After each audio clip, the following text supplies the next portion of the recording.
Hi అండి. ప్రేమతో 11వ భాగం వినండి. ఇల్లు కూడా సతీష్ తీసుకోవడంతో ప్రతి నెల అతనికి డబ్బులిచ్చి ఇవ్వమనేది. తను ఇన్వాల్వ్ అయ్యేది కాదు. సతీష్ కూడా లావణ్యతో ఎప్పుడూ మిస్బిహేవ్ చేయలేదు. ఒక ఫ్రెండ్ లాగే చూశాడనే నమ్మింది. బయట చూసే వాళ్ళందరూ వీళ్ళిద్దరూ భార్యాభర్తలే అనుకున్నారు. ఇది మేడం జరిగింది. నేను అనుకోవడం అయితే ఈ విషయం భర్తకు తెలిసి అతను అక్కడి నుండి వచ్చి సతీష్ని చంపేసి ఉండొచ్చు అంది గీత. విక్రాంత్, ఆ మొబైల్ కాల్ రికార్డ్ తీస్తానన్నావు, తీయించావా అంది సునంద. వచ్చింది మేడం, వింటారా అన్నాడు. ఓకే గీత, థ్యాంక్ యూ అంది సునంద. ఓకే మేడం, నేను ఉంటాను. ఏదైనా అవసరమైతే ఫోన్ చేయండి అన్ని లేచి నిలబడింది. Okay, thank you so much అంటూ లేచి షేక్ హ్యాండ్ ఇచ్చింది సునంద. గీత వెళ్ళిపోయింది. కాల్ రికార్డ్ నువ్వు విన్నావా? అనుమానించేలా ఏదైనా ఉందా అంది సునంద. ఏవో సతీష్ అవి కావాలా ఇవి కావాలా అని అడిగినవే ఉన్నాయి. ఒక్కటి మాత్రం భర్తతో మాట్లాడింది ఉంది అన్నాడు. అక్కడ లావణ్య భారతికి చెప్తున్న స్టోరీలో మాత్రం సతీష్ ఇదంతా చేసినట్టుగా తనకు తెలియదు కనుక ఇల్లు కూడా అతనే చూసి మాట్లాడి పెట్టాడు అని చెప్పింది. ఇది మేడం జరిగింది అంది లావణ్య అప్పటి వరకు స్టోరీ వినిపించిన భారతితో. ఎవరు చంపి ఉంటారని నువ్వు అనుకుంటున్నావు అంది భారతి. నా భర్త చంపేసి ఉంటాడు అనుకుంటున్నాను. ఎందుకంటే మేడం, మా అత్తగారు మా బావగారు నాకు సతీష్తో ఏదో అక్రమ సంబంధం ఉందని చెప్పి ఉంటారు. అది నమ్మి వచ్చి చంపేసి ఉంటారు అనుకుంటున్నాను అంది. అతనితో ఫోన్లో మాట్లాడినప్పుడు మరి నీకేమో అనుమానం రాలేదా? మామూలుగానే మాట్లాడా అంది భారతి. తల వంచుకుని కూర్చుంది. నువ్వు అన్నీ నిజాలు చెప్పాలి, చెప్తేనే నేను ముందుకు వెళ్ళడానికి అవుతుంది అంది. ఈ మధ్యన ఒక 5-6 నెలలుగా గొడవలు అవుతున్నాయి మేడం అంది. దేనికి గొడవలు పడుతున్నారు? సతీష్ గురించేనా అంది భారతి. మేడం, గొడవ ఎక్కడ వచ్చిందంటే సతీష్ నాకు ఒక మొబైల్ కొనిచ్చాడు, దాంతోపాటు సిమ్ కూడా. ఆ సిమ్ ఎలా అంటే సురేష్కి నాకు సతీష్కి ముగ్గురికి వరుస నెంబర్లు. మన ముగ్గురికి వరుస నెంబర్స్ తీసుకున్నాను అని సతీష్ చెప్పాడు. నేను అది సురేష్కి తెలుసు అనుకున్నాను. ఒకసారి మా హస్బెండ్కి ఫోన్ చేసినప్పుడు ఆ నెంబర్తో చేశాను. అతను ఎవరో అనుకున్నాడు. నేనని తెలిసాక ఈ నెంబర్ ఎక్కడిది అన్నాడు. నా బర్త్డేకి నాకు ఫోన్ గిఫ్ట్గా ఇచ్చాడు సతీష్. ఆ మొబైల్లో వేశాను ఈ సిమ్ము అంది. అంత ఖరీదైన గిఫ్ట్ ఇవ్వడానికి అతని దగ్గర డబ్బులు ఎక్కడివి అన్నాడు సతీష్. ఏమో తెలీదు, ఫోన్ అయితే ఖరీదైందే అంది లావణ్య. ఓహో, సతీష్ ఇచ్చిన మొబైల్ ఉంది, ఆ సిమ్ ఉంది కనుక ఆ పాత మొబైల్ నీకు అక్కర్లేదు అనిపిస్తోందా అన్నాడు. అలా ఎందుకు అనిపిస్తుంది? అలా అనిపిస్తే ఈ పాటికి దాన్ని పక్కన పడేసేదాన్నిగా. అది నువ్వు నాకు కొనిచ్చావు, నేను మర్చిపోలేదు. ఈ సిమ్ కూడా నువ్విచ్చిందే, నేను అవేమీ వదలలేదు అంది. పోనీలే, ఇంకా నీ మనసులో నాకు స్థానం ఉంచినందుకు థ్యాంక్స్ అన్నాడు. ఏం మాట్లాడుతున్నావు నువ్వు? మాట్లాడడానికి ఏదైనా అర్థం ఉందా? సతీష్ మన ముగ్గురికి వరుస నెంబర్లు తీసుకున్నాడు. నీకు చెప్పాడేమో అనుకున్నాను, చెప్పలేదని నాకు తెలీదు అంది. సతీష్ లాస్ట్ ఇయర్ బర్త్డేకి నీ పేరు పచ్చబొట్టు వేయించుకున్నాడు. నీ బర్త్డేకి కొత్త మొబైల్ కొని సిమ్ము, నెక్స్ట్ బర్త్డేకి నేను మారిపోతానేమో అన్నాడు. ఎందుకంత అనుమానంగా మాట్లాడుతున్నావు నువ్వు? నన్ను నమ్మట్లేదా? పచ్చబొట్టు విషయం నీకెలా తెలుసు? అయినా అది నా పేరని ఎందుకు అనుకుంటున్నావు? తన చిన్నప్పుడు ఫ్రెండ్ పేరు నా పేరు ఒకటే కదా, వాళ్ళ కూతురు పేరు కూడా అదే అంది. కానీ చూసేవాళ్ళు అలా అనుకోరు, నీ పేరే వేయించుకున్నాడు అనుకుంటారు అన్నాడు. నువ్వు మమ్మల్ని ఇద్దరినీ అపార్థం చేసుకున్నావు కదా. నీకు నా మీద నమ్మకం లేకపోయినా నేను ఫస్ట్ ప్రేమించింది నిన్నే. నేను చనిపోయే వరకు నీతోనే ఉంటాను. నీకు నమ్మకం కలగాలంటే మన బాబు మీద ఒట్టేస్తున్నాను అంది. అవసరం లేదులే, అక్కడికి వచ్చాక సతీష్ని అడుగుతాను. నీ పేరే వేయించుకున్నాడని తెలిస్తే మాత్రం ఖచ్చితంగా చంపేస్తాను అన్నాడు. ఏమైంది నీకు ఇలా మాట్లాడుతున్నావు? అతను పచ్చబొట్టు వేయించుకున్నాడు అని నీకెవరు చెప్పారు అంది. ఎవరో చెప్పారులే, వాడి లీలలు చూస్తూ చూస్తూ ఎవరు ఊరుకుంటారు? ఎవరో ఒకరు నా చెవి వరకు చేరుస్తారు కదా అన్నాడు. నువ్వు ఇలా మాట్లాడుతుంటే నాకు చాలా కష్టంగా ఉంది. నువ్వు ఎప్పుడు వస్తావా అని నీకోసం ఎదురు చూస్తూ ఉంటే నన్ను అర్థం చేసుకుంది ఇంతేనా అంది బాధగా. ఎంతవరకు అర్థం అవ్వాలో అంతవరకు అర్థమయ్యావులే. అక్కడికి వచ్చాక మిగిలింది అర్థం చేసుకుంటాను అని కాల్ కట్ చేశాడు. అక్కడ లావణ్య కాల్ రికార్డు వింటున్న విక్రాంత్, సునంద ఇదంతా విన్నాక సురేష్ వచ్చి సతీష్ని చంపేసి ఉంటాడు అని అనుమానిస్తూ అతను ఎక్కడున్నాడో కనిపెట్టే పనిలో పడ్డారు. ఇక్కడ లావణ్య భారతికి ఫోన్ పెట్టేసిన తర్వాత జరిగిన సంఘటన చెప్తోంది. అప్పుడే సతీష్ వస్తూ కనిపించాడు. లోపలికి వచ్చి, ఏమైంది అలా ఉంది ముఖం అన్నాడు. ఏం లేదు అంది మామూలుగా ఉండడానికి ప్రయత్నిస్తూ. ఏం లేకపోలేదులే కానీ ఏమైందో చెప్పు అన్నాడు. ఎవరో సురేష్కి ఫోన్ చేసి నా పేరు నువ్వు పచ్చబొట్టుగా వేయించుకున్నామని ఏవో కట్టుకథలు చెప్పినట్టున్నారు. అతను మనల్ని అనుమానిస్తున్నాడు. నువ్వు మనకి వరుస నెంబర్ల సిమ్లు తీసుకున్నది కూడా చెప్పలేదా అంది. వచ్చాక సర్ప్రైజ్గా ఇద్దామనుకున్నాను. అయినా అదేంటి, నేను ప్రొద్దుట మాట్లాడినప్పుడు కూడా నాతో బాగానే మాట్లాడాడే అన్నాడు. కొత్త మొబైలు కొత్త సిమ్ము వాడుతున్నావా, పాత మొబైల్ని నన్ను పక్కన పడేసావా అన్నట్టు మాట్లాడాడు అంది. అవునా, అతనికి మన గురించి ఎవరో కట్టుకథలు అల్లినట్టున్నారు. ఒక పని చెయ్యి, ఆ మొబైల్ను నాకు ఇచ్చేయి. ఆ సిమ్ తీసి నీ దగ్గర జాగ్రత్తగా ఉంచు. సురేష్ వచ్చిన తర్వాత నేను అతనికి అంతా క్లియర్గా వివరించి చెప్తాను. అప్పుడు మనల్ని అర్థం చేసుకుంటాడు అన్నాడు. అర్థం చేసుకుంటాడంటావా అంది ఏడుస్తూ. నేనున్నాను కదా, నేను అతనికి క్లియర్గా వివరిస్తాను. చుట్టుపక్కల వాళ్ళందరూ ఉన్నారు, వాళ్ళు చెప్పరా ఏంటి? నువ్వేం దిగులు పడకు, ఆ మొబైల్ నాకు ఇచ్చేయి. సిమ్ మాత్రం నీ దగ్గర జాగ్రత్తగా ఉంచు. సార్ వచ్చిన తర్వాత ఆయనతో మాట్లాడి ముగ్గురు ఈ సిమ్లే వాడదాం అన్నాడు. పోనీ సిమ్ కూడా నువ్వే తీసేసుకో, సురేష్ వచ్చాక ఇద్దువుగానిలే అంది. ఏమొద్దు, లోపలెక్కడో భద్రంగా పెట్టు. నేను మాట్లాడతాను, అన్నీ క్లియర్ అవుతాయి. మొబైల్ కూడా ఉంచేయి అనేవాడిని, కానీ వచ్చిన వెంటనే మొబైల్ అయితే క్లియర్గా కనిపిస్తుంది కదా, అదే సిమ్ అయితే కనిపించకుండా దాయొచ్చు. ఈసారి ఫోన్ చేసినప్పుడు మొబైల్ సిమ్ కూడా అతనికి ఇచ్చేసానని చెప్పు అన్నాడు. సరే అని మొబైల్ ఇచ్చేసి సిమ్ మాత్రం తీసి నా చీరడారలో పెట్టాను మేడం. అక్కడి నుండి సురేష్ ఫోన్ చేస్తున్నప్పుడల్లా బాబు గురించి నా గురించి అభిమానంగానే అడుగుతాడు. అంతలోనే మళ్ళీ అనుమానంగా మాట్లాడతాడు. ఆ ఫోన్ ఇచ్చేశాను అని కూడా చెప్పాను, అయినా అతను అనుమానం మనసులో అలానే ఉంచుకున్నాడు. ఇది మేడం జరిగింది అంది. మా గురించి ఇంతలా ఎవరు చెప్పారో వాళ్ళ హస్తం కూడా ఉంటుంది దీంట్లో. సతీష్ చనిపోయాడని తెలిసాక నా ఫోన్తో సతీష్కి చేస్తే రింగ్ అవ్వట్లేదు అని, ఆ సిమ్తో చేస్తే మా హస్బెండ్ ఫోన్ రింగ్ అయింది కానీ ఎవరూ తీయలేదు. అదే టైంలో మా ఇంటి దగ్గరున్న పోలీసు ఇవన్నీ చూశాడని అర్థమైంది. ఇప్పుడు మళ్ళీ ఈ పోలీసులు ఆ సిమ్ చూసి ఆ సిమ్ ఎవరిదో తెలుసుకుంటారు. ఆ పేరు చూసి వాళ్ళు కూడా మా ఇద్దరిని అనుమానిస్తారేమోనని ఆ సిమ్ని కమోడ్లో వేసి వాటర్ కొట్టేశాను అంది లావణ్య. లాస్ట్ టైం నీ భర్తతో నువ్వెప్పుడు మాట్లాడావు అంది భారతి. ఒక 2 డేస్లో వస్తాడనగా ఫోన్ చేశాడు. ఒక 2 రోజుల్లో అక్కడ ఉంటాను అని. అదే లాస్ట్ కాల్, మళ్ళీ ఫోన్ లేదు. నేను చాలాసార్లు ఫోన్ చేశాను, ఫోన్ అసలు రింగు కూడా అవ్వట్లేదు. అందుకే భయమేసి పోలీస్ స్టేషన్కి కంప్లైంట్ ఇవ్వడానికి వెళ్ళాను అంది. సరే నువ్వు వెళ్ళు, నేను మేడంతో మాట్లాడతాను. అవసరాన్ని బట్టి నీకెవరో ఒకరు ఫోన్ చేస్తారు. ఫోన్కి టచ్లో ఉండు అంది భారతి. బాబుని తీసుకుని బయటకు వచ్చేసింది లావణ్య.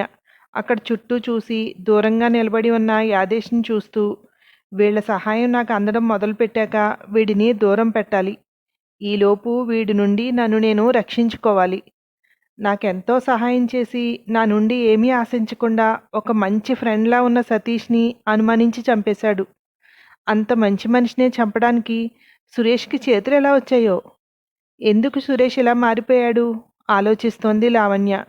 ఏంటి ఆలోచిస్తూ ఇక్కడే నిలబడ్డావు? ఏమన్నారు మేడం? ఓకేనా అన్నాడు యాదేష్. జరిగిందంతా చెప్పమన్నారు, చెప్పాను. డిసిషన్ ఏమీ చెప్పలేదు. ఫోన్కి టచ్లో ఉండు, నీతో ఎవరో ఒకరు మాట్లాడతారు అని చెప్పారు అంది లావణ్య. నువ్వు ఇలా వస్తున్నప్పుడు పిల్లాడిని ఎవరికన్నా ఇచ్చేసి రావచ్చు కదా. పిల్లాడితో ఉండగా ఇలాంటి పనులంటే కొంచెం ఇబ్బంది అన్నాడు యాదేష్. మీ మాటల్లో శ్లేష నాకు అర్థమైంది. కానీ సార్, నాకు నా భర్త అంటే ప్రాణం.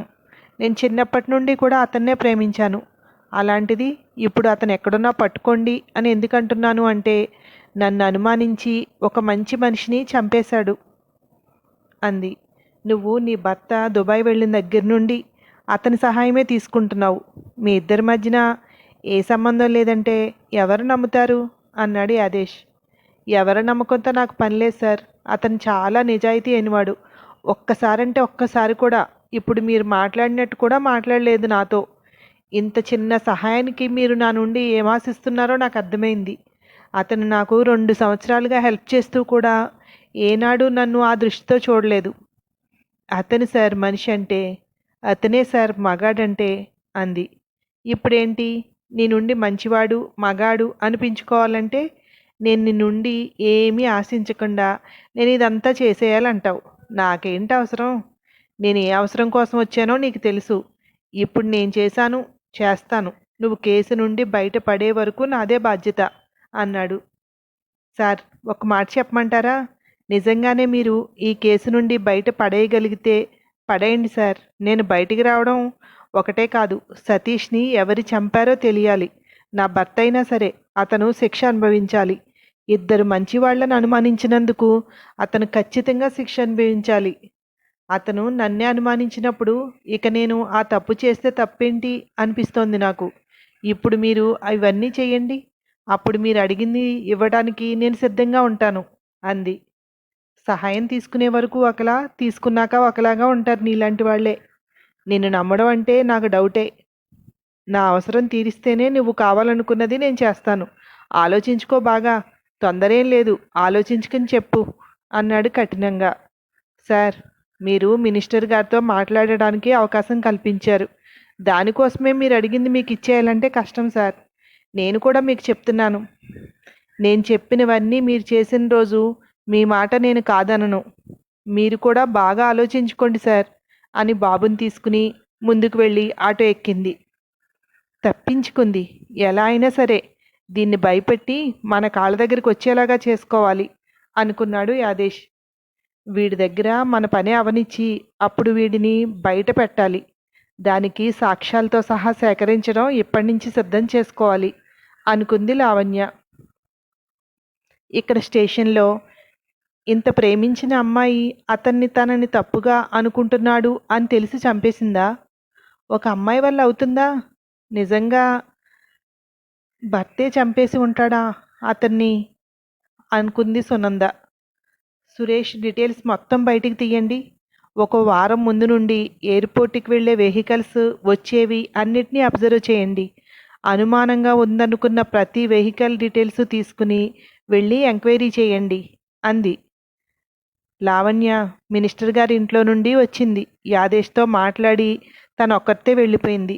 మళ్ళీ తిన్నగా ఇంటికి వెళ్ళిందని ఇన్ఫర్మేషన్ అన్నాడు విక్రాంత్. ఆ యాదేష్కి లావణ్యకి ముందు నుండి పరిచయం ఉందా, లేదా వీడిప్పుడే ట్రాప్ చేయడం మొదలుపెట్టాడా? అది తెలుసుకో ముందు. వీడిని ఎలాగైనా ఒక కంట కనిపెడుతూ ఉండాలి. ఇక్కడ వరకు వచ్చి ఈ అమ్మాయికి సహాయం చేస్తున్నాడంటే ఓన్లీ అమ్మాయి కోసమేనా? ఇంకా ఏదైనా ఉందా అంది. ఖచ్చితంగా అమ్మాయి కోసమే. వాడు స్టేషన్కి వచ్చే వాళ్ళని కూడా ఏదో రకంగా హెరాస్ చేస్తుంటాడని పేరు. కాకపోతే రాజకీయ పలుకుబడి ఉన్న వ్యక్తి. దాంతో ఏ కేసు అతని మీద నిలబడట్లేదు అన్నాడు. వాడంతట వాడుగానే ఈ కేసులోకి వచ్చాడు అంటే మన పరిధిలోకి వచ్చాడు. పనిలో పనిగా వీడి గుణపాఠం చెప్తే సరిపోతుంది. అది ఎలా ఉండాలంటే ఏ అమ్మాయిని హెరాస్ చేయాలనుకున్నా వాళ్ళు ధైర్యంగా ముందుకొచ్చి ఇదిగో వీడు మమ్మల్ని ఇలా అడిగాడు అని చెప్పుకోగలగాలి అంది. అది చేసి పుణ్యం కట్టుకో. చాలామంది ఆడవాళ్ళు నిన్ను తలుచుకుని సంతోషిస్తారు అన్నాడు. ఏమైంది? సతీష్ శవాన్ని వాళ్ళ పేరెంట్స్కి హ్యాండ్ ఓవర్ చేశారా అంది సునంద. ఫార్మాలిటీస్ అన్నీ పూర్తవుతున్నాయి. అదే పని మీద ఉన్నారు. సతీష్ ఏం ఆశించి ఇదంతా చేశాడు? ఏదైనా స్కెచ్ అనుకుందామన్నా ఇన్ని సంవత్సరాలా? 2 సంవత్సరాలుగా అమ్మాయి దగ్గర మంచి అనిపించుకుని ఉపయోగం ఏముంది వీడికి? ఏం ప్లాన్ చేశాడో అర్థం కాలేదు అన్నాడు విక్రాంత్. లావణ్య కూడా కొంచెం మిస్టరీగానే కనిపిస్తోంది. తెలిసింది కొంతైనా ఇంకా తెలియాల్సింది కూడా ఏదో ఉంది. ఆ అమ్మాయి దగ్గర తెలియని రహస్యం ఉంది అనిపిస్తోంది. మనం ఒకసారి సురేష్ ఎక్కడున్నాడో కనిపెట్టగలిగితే మొత్తం అంతా తెలుస్తుంది అంది. సతీష్ తల్లిదండ్రులు, అక్క, ఊరు నుండి ఇంకా చాలామంది వచ్చారు. అందరూ సతీష్ శవాన్ని వాళ్ళ సొంత ఊరికే తీసుకువెళ్లాలని ప్లాన్లో ఉన్నారు. అమ్మమ్మ, ఎక్కడికి తీసుకెళ్ళొద్దు, ఇక్కడే చేద్దాం అంది గౌరీ. ఇక్కడెక్కడ చేద్దామే, ఊరికి తీసుకుపోదాం. ఇక్కడ మనకి ఏంటి పని? మన ఊరిలో ఒక్కరోజైనా ఉండేవాడు కాదు, పరిగెత్తుకు వచ్చేవాడు. ఎప్పుడైనా అక్కడికి తీసుకుపోదాం అంది తల్లి లక్ష్మి. మా ఆయనని ఎవరు చంపారో తెలియాలి కదా, తెలిసే వరకు మీరు వెళ్ళినా నేను రానిక్కడి నుండి. ఇక్కడే చేద్దాం, నువ్వే చెప్పావుగా ఒక్కరోజు కూడా ఊర్లో ఉండకుండా ఇక్కడికి పరిగెట్టుకు వచ్చేవాడని. అంటే మామకి ఇష్టమైన ప్లేస్ ఇదే కదా అంది గౌరీ. మనకి సొంత ఊరు ఉండి అక్కడ మన ఇల్లు ఉండగా ఇక్కడెందుకు చేయడం, ఊరు కాని ఊర్లో అంది. ఊరి కాని ఊరన్నా కానీ మామ ఇక్కడే బతికాడు. ఎప్పుడొచ్చాడో నీకు గుర్తులేదా? అప్పటి నుండి ఇక్కడే ఉన్నాడు. నేను ఒప్పుకొని తీసుకువెళ్ళడానికి. ఇక్కడే చేద్దాం అంది మొండిగా.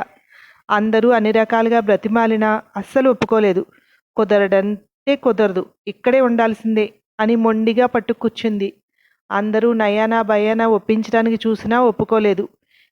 ఇక ఒప్పుకోదని ఇక్కడే చేయడానికి నిర్ణయించుకున్నారు. ఆ శవాన్ని చూసి అందరూ కన్నీరు మున్నీరుగా ఏడుస్తున్నారు.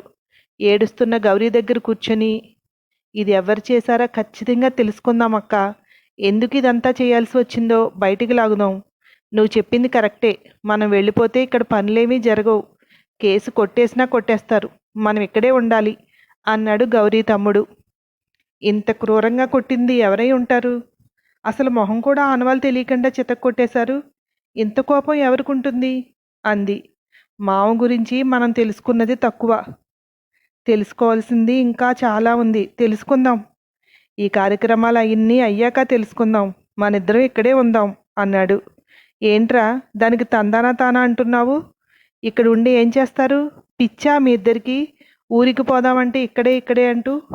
వాళ్ళు మీకు ప్రమాదం చేయరని గ్యారంటీ ఏంటి? వాడి మీద ఉన్న కోపం తీరక నిన్నేదైనా చేస్తే అంది కూతురు వంక చూస్తూ లక్ష్మి. నాకు ప్రమాదం చేసేవాళ్ళైతే నేను ఇన్ని రోజులు ఇంకా ఎందుకుంటానమ్మా? ఇది ఎవరు చేశారో నేను తెలుసుకోవాల్సిందే. మంచి చేశాడే కానీ చెడులు చేయలేదు. మనసులో చెడు ఉద్దేశం ఉందేమో తెలవదు, కానీ పైకి మంచే చేశాడు అంది గౌరీ. బయట ఏమంటున్నారో విన్నావా? ఎవరో అమ్మాయితో అక్రమ సంబంధం ఉందని, వాళ్ళ భర్త చంపేశాడు అని అంటున్నారు అంది. ఈయన అలాంటివాడు కాదు. అక్రమ సంబంధం అయితే లేదు, నేను అది ఖచ్చితంగా చెప్పగలను అంది గౌరీ. ప్రతి ఆడది అలాగే అనుకుంటుంది. నా భర్తకు నేను తప్ప ఇంకెవ్వరూ తెలియదు అని. బయటికి వెళ్ళినప్పుడు ఏం చేస్తూ వస్తాడో ఎవరికి తెలుసు? తమ్ముడు అని అభిమానంతో నిన్ను వీడికి కట్టబెట్టి నీ జీవితం నాశనం చేశాను అంది లక్ష్మి ఏడుస్తూ. మిగిలినవన్నీ నాకు తెలియదేమో కానీ ఆ అమ్మాయి విషయంలో మాత్రం ఇతను తప్పు చేయలేదు. నాకు ఆ నమ్మకం ఉంది అంది మొండిగా. సరే అలాగే కానీ నువ్వు అనుకున్నదే నిజమయ్యి వాడు నిప్పులాంటి మనిషి అయితే వాడిని చంపినవాడు పురుగులు పడి చేస్తాడు. పిల్లని నేను తీసుకుపోతాను. నువ్వు అటు ఇటు తిరుగుతూ ఉంటే అది పాడైపోతుంది అంది. నా భర్తని ఆ దేవుడు దూరం చేశాడు, నా కూతుర్ని నువ్వు దూరం చేస్తున్నావా అంది తల్లి వంక చూస్తూ. అంత మాట అనకే. ఇదంతా వింటూ చూస్తూ నువ్వెలా ఉన్నావో తెలియదు కానీ నా గుండె ముక్కలైపోతోంది. నేనే నేనే నీ బ్రతుకుని నాశనం చేశాను. అమ్మా చదువుకుంటానే అన్నావు, నీ మాట వినకుండా పెళ్లి చేసేశాను. నీ వయసు పిల్లలు ఇంకా చదువుకుంటున్నారు. నీ బ్రతుకు ఇలా అయిపోయింది అంది. ఆ మాటతో అక్కడున్న అందరూ మళ్ళీ పెద్దగా ఏడవటం మొదలుపెట్టారు. ఏర్పాట్లన్నీ కంప్లీట్ అయ్యి అందరూ శవయాత్ర కోసం బయలుదేరుతున్నారు. ఈ భాగం ఇక్కడితో అయిపోయింది. తర్వాత ఏమైందో మరో భాగంలో వినండి. Thank you.